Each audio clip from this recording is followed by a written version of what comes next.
Hello students, welcome back to one new video. This is Himanshu Chamoli from Udaan tuition classes और आज मैं आप सबके लेके आया हूँ क्लास 11 का मोस्ट इंपॉर्टेंट टॉपिक जो कि रहने वाला है depreciation.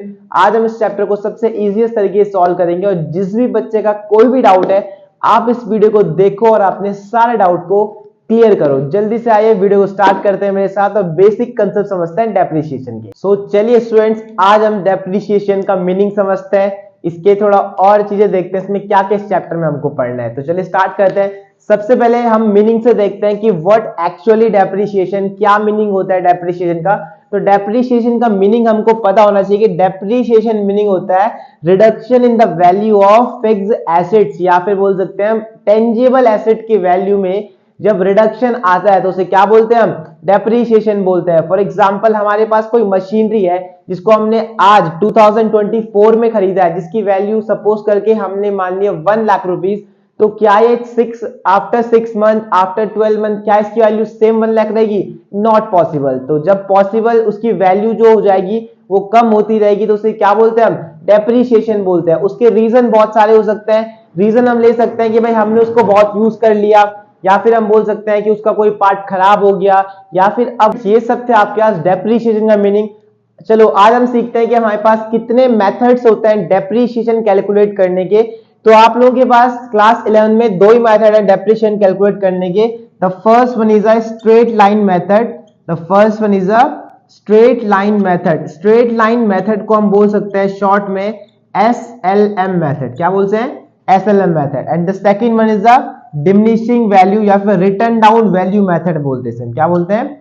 Return down value method. Return down value method जिसको हम क्या बोलते हैं, WDVM, that is called the return down value method. यही दो मेथड आपके पास क्या होता है, इन्हीं दोनों मेथड से आप क्या कैलकुलेट करते हो, डेप्रिसिएशन कैलकुलेट करते हो किसी भी फिक्स एसेट्स, किसी भी टेंजिबल एसेट्स का।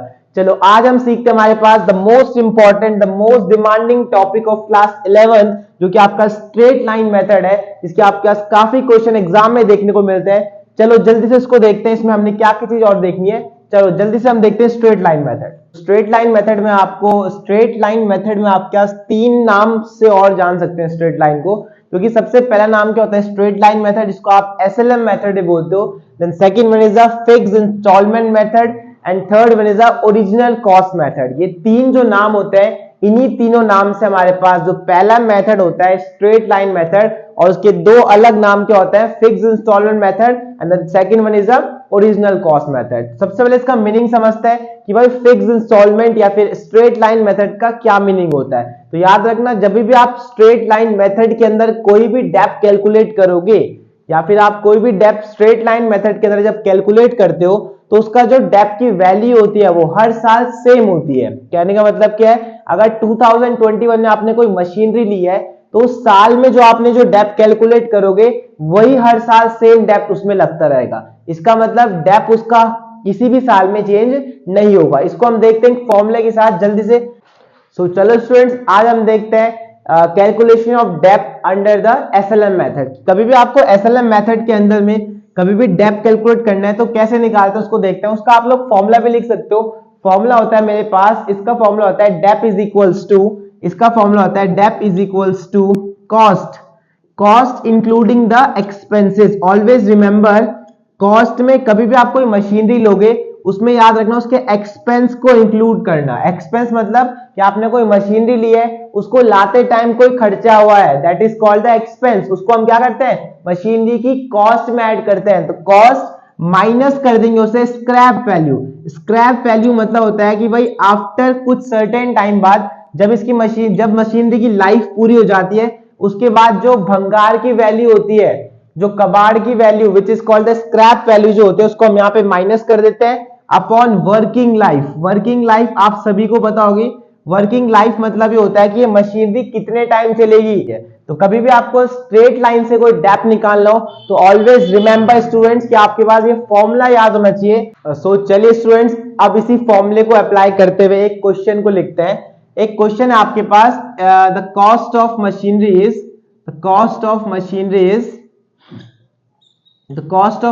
Is 1 lakh rupees and scrap value, जो उसकी स्क्रैप वैल्यू 0 दे रखी है, और वर्किंग लाइफ जो बता रखी है वो 10 ईयर्स की बता रखी है।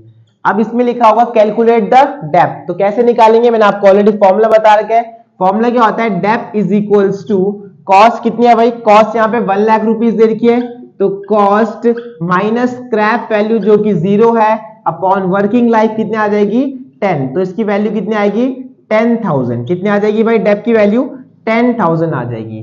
तो इस तरीके से हम क्या निकालते हैं, एसएलएम मेथड का डेप्थ निकालते हैं। अब इसी मेथड को हमें परसेंटेज में कभी कैलकुलेट करने के लिए आएगा, तो उसका फॉर्मूला होता है percentage of depth is equals to depth upon cost into 100। क्या होता है भाई, डेप्थ अपॉन कॉस्ट इनटू 100। चलो इसी में अप्लाई करके देखते हैं। तो डेप्थ हमारे पास निकला 10,000 डिवाइडेड बाय कॉस्ट जो है मशीनरी की 1 लाख है, तो 1 लाख से डिवाइड कर देंगे इनटू 100, तो आंसर विल बी द 10%। कितना आएगा इसका आंसर 10%। इसका मतलब क्या है कि भाई साल में हमारे पास इस मशीनरी की वैल्यू कितने से कम होगी भाई, हर साल 10% से कम होगी। एग्जैक्टली सेम जो हमने 10% यहां पे निकाला है वही मशीनरी का डेप्थ कितना निकला है 10,000 रुपीज निकला है। तो इस तरीके से हम लोग क्या सॉल्व करते हैं, एसएलएम मेथड में डेप्थ कैलकुलेट करते हैं। Is it clear students? किसी भी स्टूडेंट्स को कोई भी डाउट आएगा तो आप मुझसे पूछ सकते हैं। और एक चीज ऑलवेज रिमेंबर, हमेशा याद रखना, जब भी आप लोग एसएलएम मेथड सॉल्व कर रहे हो तो आप लोग हमेशा माइंड में रखना कि अगर आपको परसेंटेज भी गिवन है और ऑलवेज आपको कॉस्ट दिया है, स्क्रैप वैल्यू दिया है, वर्किंग लाइफ दिया है और क्वेश्चन में परसेंटेज भी दिया है, तो ऑलवेज प्रेफर द परसेंटेज। हमेशा ध्यान रखना आपको परसेंटेज को वहां पे प्रायोरिटी देनी है, ना कि आपको एक फॉर्मूले को देना। अगर आप इस फॉर्मूले को दोगे तो as it is same answer आएगा बट टाइम वेस्ट होगा। Is it clear? तो हमेशा ध्यान रखना कभी भी आपको डेप्थ निकालने के बोले स्ट्रेट लाइन मेथड से, और वहां पे कॉस्ट भी गिवन है, स्क्रैप वैल्यू भी गिवन है, वर्किंग लाइफ भी गिवन है और परसेंटेज भी गिवन है, तो always priority the percentage. Is it clear for everyone? अगर किसी को कोई भी डाउट है तो आप मुझसे पूछ सकते हैं। This is it for today. Thank you so much students, मिलते हैं आपको जल्दी नेक्स्ट वीडियो में।